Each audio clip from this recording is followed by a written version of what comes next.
Good morning friend, मैं संदीप कुमार लेकर उपस्थित हूँ करंट अफेयर का पाठ भारत ई ज्ञान प्लेटफॉर्म में। हमारे द्वारा चुने गए सभी प्रश्न आपके एग्जाम में बहुत ही इम्पोर्टेंट हो सकते हैं, आपके सभी लक्ष्यों को पूरा कर सकते हैं। चलिए देखते हैं। हमारा पहला प्रश्न है, पूर्व केंद्रीय मंत्री हंसराज गंगाराम अहीर को किस आयोग का अध्यक्ष के रूप में पद ग्रहण करने को मौका मिला हुआ है? ऑप्शन देख लेते हैं। राष्ट्रीय पिछड़ा वर्ग आयोग, नीति आयोग, INTUC और UPSC। सही उत्तर है NCBC। राष्ट्रीय पिछड़ा वर्ग आयोग के ये अध्यक्ष के रूप में पद ग्रहण किए हुए हैं। नीति आयोग जो है, ये प्लानिंग कमीशन को इसको हटा करके नीति आयोग का गठन किया गया था। और INTUC एक तरीके का समिति है जो कि तमिलनाडु से संबंधित है। चलिए देखते हैं। राष्ट्रीय पिछड़ा वर्ग आयोग NCBC फॉर्म, इसका फॉर्मेशन कब हुआ था? ये हुआ था 14 अगस्त 1993 में। सामाजिक न्याय और अधिकारिता मंत्री इस समय कौन है? वीरेंद्र कुमार खटीक जी हैं। और इसका हेडक्वार्टर कहाँ है? इसका हेडक्वार्टर है दिल्ली में। चलिए हमारा अगला प्रश्न देखते हैं। किस राज्य सरकार ने समुदायों के साथ सहयोगात्मक जुड़ाव के माध्यम से मानसिक स्वास्थ्य और सामाजिक देखभाल के मुद्दों को संबोधित करने के उद्देश्य से एक नीति को मंजूरी दी है? ऑप्शन देख लेते हैं। उत्तराखंड, मेघालय, त्रिपुरा और कर्नाटक। सही उत्तर है ये मेघालय कैबिनेट के द्वारा इसको किया गया है। यहाँ के मेघालय के राज्यपाल कौन है? सत्यपाल मलिक। यहाँ के मुख्यमंत्री कौन है? कार्नाड कोंकल संगमा। और यहाँ पर कुछ विशेष रूप से झील और उद्यान पाए जाते हैं, उनका नाम देख लेते हैं। उमियम झील है और बलक्रम राष्ट्रीय उद्यान है, बाघमारा रिजर्व फॉरेस्ट, सीजू पक्षी अभ्यारण्य, नर्तियांग दुर्गा मंदिर, खासी गारो जैंतिया पहाड़ियाँ और नोकरेक राष्ट्रीय उद्यान। ये सभी चीज़ें यहाँ पर पाई जाती हैं। चलिए देखते हैं हमारा अगला प्रश्न। टोक्यो 2020 पैरा ओलंपिक में 2 पदक जीतने वाली खिलाड़ी को para sport person of the year चुना गया है। देखते हैं ये कौन है। ऑप्शन देखते हैं। नैना धाकड़, अवनी लेखारा और विराट कोहली और महेंद्र सिंह धोनी। सही उत्तर है अवनी लेखारा को ये चुना गया है। पैरा ओलंपिक क्या होता है? ओलंपिक में ऐसे लोग भाग लेते हैं जो इसमें अपने दिव्यांग होते हैं, पैर से थोड़ा से या हाथ से कहीं से भी विकलांग हो सकते हैं। चलिए देखते हैं। जबकि जो है श्रेय कादियान को special sport person of the year चुना गया है। चलिए हमारा अगला प्रश्न देखते हैं। भारतीय रिजर्व बैंक RBI ने किन बैंकों को वर्गीकरण के लिए 4 स्तरीय नियामक ढांचे की घोषणा की है? ऑप्शन देख लेते हैं।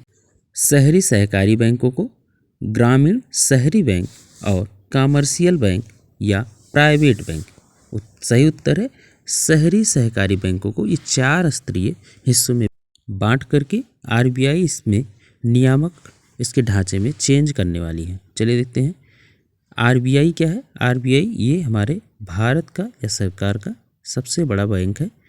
इसका मुख्यालय कहाँ है? ये है महाराष्ट्र में। ये कब इस्टेब्लिश किया गया था, कब स्थापना हुई थी इसकी? 1 अप्रैल 1935 और 1934 एक्ट के तहत। ये किस कमीशन के तहत आया हुआ है? हिल्टन यंग कमीशन के तहत आया हुआ। इसके प्रथम गवर्नर कौन थे? सर ओसबोर्न स्मिथ थे। और यहाँ पर भारत की अगर सबसे पहले राज्यपाल की बात की जाए तो चिंतामन द्वारिकानाथ देशमुख। और वर्तमान समय में गवर्नर कौन है? वर्तमान समय पे है शक्तिकांत दास। हमारा अगला प्रश्न देखते हैं। केंद्र सरकार ने कौन से हवाई अड्डे पर अपने चेहरे प्रणाली डिजी यात्रा की शुरुआत की है? सही ऑप्शन देख लेते हैं।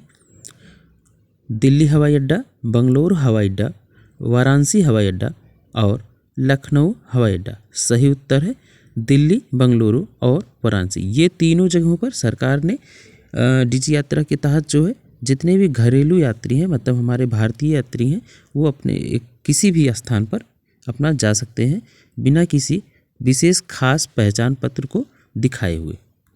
इसमें आधार कार्ड के माध्यम से अपना ये जो है अपने भारत में यात्रा कर सकते हैं। चलिए हमारा अगला प्रश्न देखते हैं। किसने घोषणा की है कि मंकी पॉक्स का नाम बदलकर एम पॉक्स रखा जाना है? ये देखते हैं option UNESCO, WHO, WTO, USA। सही उत्तर है WHO, विश्व स्वास्थ्य संगठन। इसका हेडक्वार्टर कहाँ है? जनेवा, स्विट्जरलैंड में। और बना कब हुआ था? 7 अप्रैल 1948 में। इसके डायरेक्टर जनरल हैं टेड्रोस अधनोम। चलिए हमारा अगला प्रश्न देखते हैं। नीति आयोग ने भारत में carbon capture, utilization and storage policy framework और इसके डिप्लॉयमेंट मैकेनिज्म को लॉन्च किया है। सही इसका उत्तर देखते हैं। NITI Aayog, national institute for transforming India इसका फुल फॉर्म है। और ये कब बना हुआ है नीति आयोग? 1 जनवरी 2015 में इसका निर्माण किया गया है। ये पहले प्लानिंग कमीशन के नाम से जाना जाता था। इसका हेडक्वार्टर है न्यू दिल्ली और चेयरपर्सन है नरेंद्र मोदी जी और वाइस चेयरपर्सन है सुमन बेरी। और इसके CEO कौन है? परमेश्वरन लैयर। चलिए हमारा अगला प्रश्न देखते हैं। नरेंद्र मोदी स्टेडियम कहाँ स्थित है? ऑप्शन देखते हैं। उत्तर प्रदेश, दिल्ली, गुजरात, उड़ीसा। सही उत्तर है गुजरात में स्थित है। गुजरात के अहमदाबाद में स्थित है। और इससे जुड़ी खबर क्या है? सौराष्ट्र ने फाइनल में महाराष्ट्र को हरा करके 5 विकेट से अहमदाबाद के नरेंद्र मोदी स्टेडियम में विजय हारेस ट्रॉफी जीती हुई है। सौराष्ट्र कहाँ है? ये भी गुजरात में ही। चलिए देखते हैं हमारा अगला प्रश्न। द चिपको मूवमेंट पुस्तक के लिए कमला देवी चट्टोपाध्याय NIF पुस्तक पुरस्कार किसने जीता है? ऑप्शन देखते हैं। शेखर पाठक, शशिकांत थरूर, मनीषा चौधरी और चौथा ऑप्शन है चेतन भगत। सही उत्तर है ये जीते हुए शेखर पाठक जी। ये कौन है? इतिहासकार रह चुके हैं और कार्यकर्ता भी हैं और एक लेखक भी हैं। ये पुस्तक मूल रूप से हिंदी में लिखी गई थी और मनीषा चौधरी द्वारा इसको इंग्लिश में अनुवादित किया गया था। चलिए हमारा अगला प्रश्न देखते हैं।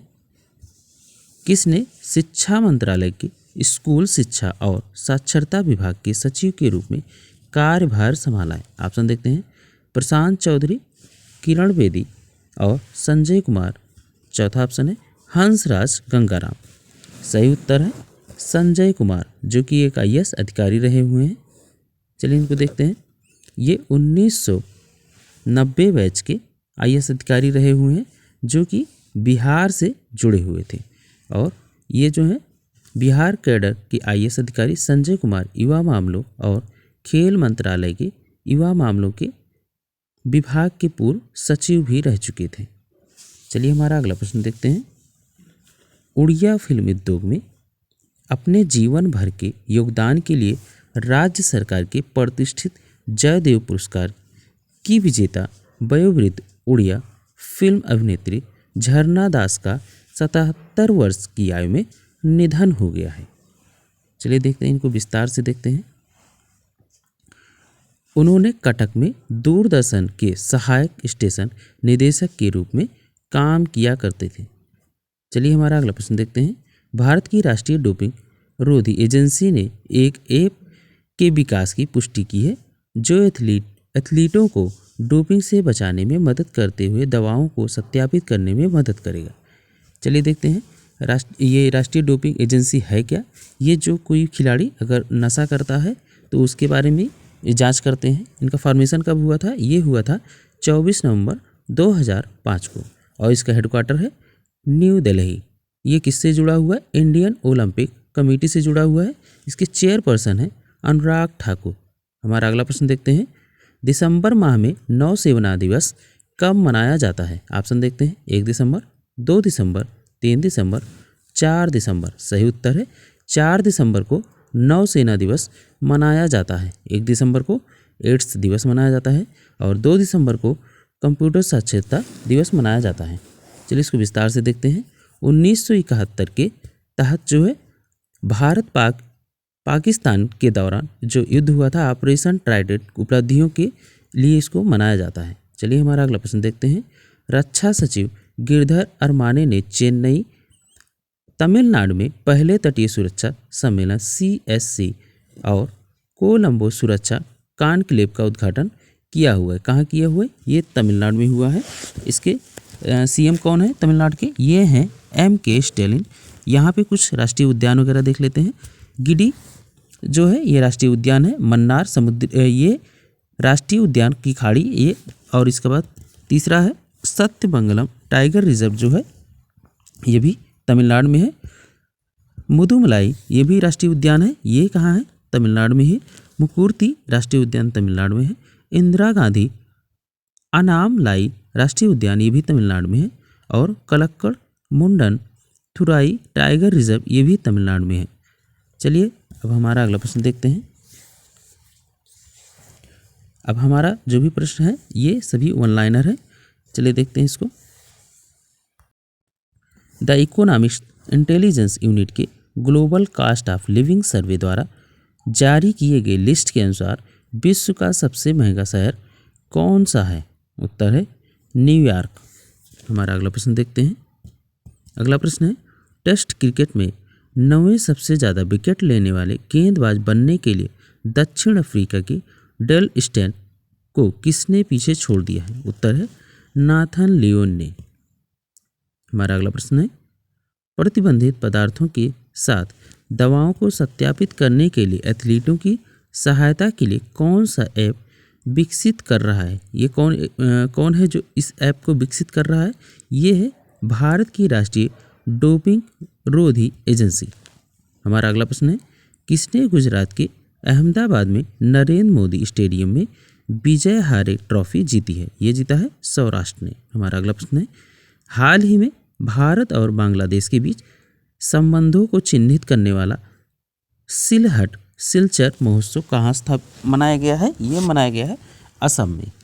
हमारा अगला प्रश्न है राजस्थान किस शहर में 4 से 7 दिसंबर 2022 तक पहली G20 शेरपा बैठक की मेजबानी करेगा? उत्तर है उदयपुर। हमारा अगला प्रश्न है मध्य प्रदेश के वर्तमान मुख्य सचिव कौन है जिनको जो है अभी कार्यकाल में इनको विस्तार मिला हुआ है? ये है इकबाल एस बैंस।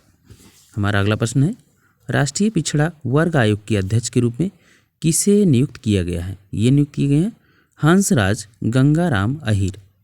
हमारा अगला प्रश्न है अंतर्राष्ट्रीय दिव्यांगजन दिवस कब मनाया गया है? 2022 की इसकी थीम क्या रही है?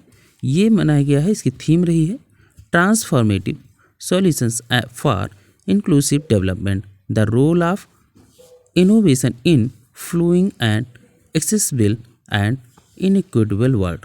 हमारा अगला प्रश्न है हाल ही में भारत और किस देश में 1500 करोड़ रुपए की EDCF ऋण के लिए समझौता पर हस्ताक्षर हुए हैं? यह हस्ताक्षर हुआ है दक्षिण कोरिया पर। हमारा अगला प्रश्न है किस देश की नौसेना ने हाल ही में क्रूज मिसाइल के खिलाफ लंबी दूरी की इंटरसेप्टर मिसाइल सफल परीक्षण किया है? ये किया है इजराइल ने। हमारा अगला प्रश्न है आंध्र प्रदेश के मुख्य सचिव के रूप में किसे नियुक्त किया गया है? उत्तर है जवाहर रेड्डी। हमारा अगला प्रश्न है हाल ही में दिव्य कला मेला 2022 का उद्घाटन कहाँ हुआ है? उत्तर है नई दिल्ली।